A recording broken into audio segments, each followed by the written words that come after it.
Il Codacons di Agrigento ritorna a denunciare la situazione degli impianti pubblicitari certificati abusivi dallo stesso comune, utilizzati addirittura per affiggere comunicazioni dello stesso ente.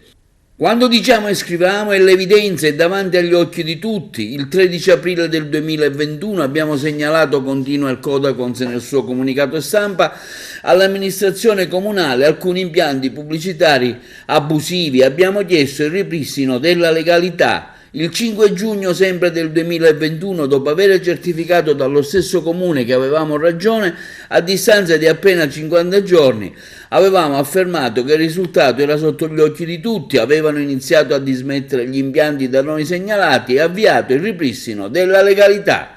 Come Codacons non potevamo che ritenerci più che soddisfatti e complimentarci con i dirigenti di turno e il sindaco Miccichè per la celere conclusione di una problematica che poteva solo nuocere all'immagine politica e amministrativa della nostra città.